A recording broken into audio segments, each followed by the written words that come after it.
করণদিঘি থানাকে ইসলামপুর আদালত ক্ষেত্রের বাইরে করা চলবে না, এই দাবিতে আজ ইসলামপুর বার অ্যাসোসিয়েশনের পক্ষ থেকে ধর্নার কর্মসূচি গ্রহণ করা হয়েছে।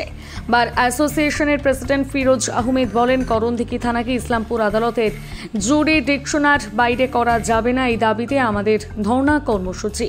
তিনি আরও বলেন, আমরা প্রশাসনের কাছে বলেছি যে স্তরে করণদিঘিকে আলাদা করার যে প্রস্তাব গিয়েছে তা প্রত্যাহার চাইছি। তিনি আর কি বললেন শোনাবো। জিন্দাবাদ জিন্দাবাদ আইনজীবী সংহতি জিন্দাবাদ জিন্দাবাদ। ইসলামপুর আদালতের ক্ষেত্রাধিকারে বিভাজন মানছি না, মানবো না। ইসলামপুর মহকুমা ট্রান্সফার এরিয়া বিভাজন কার স্বার্থে? প্রশাসন জবাব চাই, জবাব দাও। এই ট্রান্সফার এরিয়া অক্ষুণ্ণতা বজায় রাখতে হবে, রাখতে হবে। ইসলামপুর আদালত থেকে করণদিঘি থানার বিভাজন মানছি না, মানছি না, মানবো না। বিচারের নামে বিভাজন, এই কারণ বিচার জবাব চাই, জবাব দাও।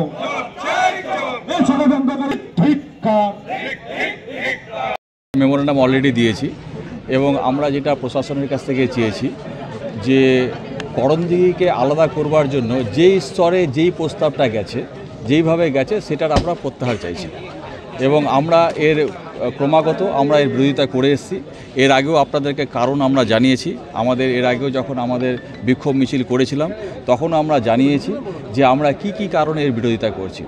কেননা করণদিঘিকে যে এখান থেকে আমাদের ইসলামপুর কোর্টের জুরিডিকশন থেকে টেনে রায়গঞ্জ কোর্টের জুরিডিকশনে নিয়ে যাওয়ার যে চেষ্টাটা করা হচ্ছে সেটা আর কিছু নয়, একটা এলাকা দখলের একটা প্রচেষ্টা মাত্র ব্যবসায়িক স্বার্থে, এছাড়া কিছু না।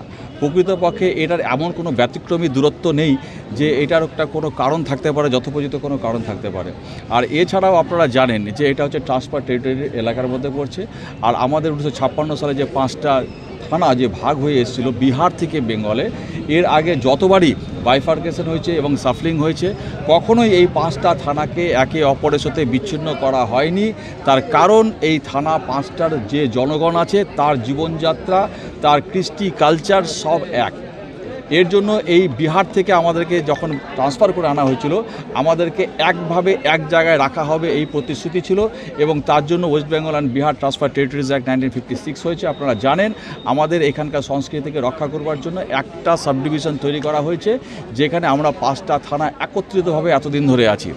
কিন্তু আজকে যেরকম বড় মাছ ছোট মাছকে খেয়ে নিতে চায়, ঠিক সেরকমভাবে রায়গঞ্জ তাদের ডিস্ট্রিক্টে থাকার দরুন তাদের যে কিছু অগ্রাধিকার ভূমিকা রয়েছে, তাদের কিছু অগ্রাধিকার রয়েছে, তাদের যে কিছু সুবিধা রয়েছে সেগুলোকে ব্যবহার করে আমাদের এলাকার থেকে এই ইসলামপুর কোর্টের জুরিডিকশন থেকে একটা এলাকাকে নিজের এলাকাভুক্ত করার একটা চেষ্টা করা হচ্ছে, সেটা সম্পূর্ণ তাদের ব্যবসায়িক স্বার্থে, আর কিছু নয়। আমরা এর চরম বিরোধিতা করে আসছি এবং আমরা জনগণের স্বার্থে, সবার স্বার্থে, লিটিগেন্টের স্বার্থে আমরা এই আন্দোলনটাকে চালিয়ে যাব যতক্ষণ না পর্যন্ত এই দাবি, এই যে তাদের প্রস্তাব আছে, যে প্রস্তাবটা আইনসম্মত নয় এবং কোনো দিক দিয়ে যুক্তিসম্মত নয়, তা প্রত্যাহার করা হবে।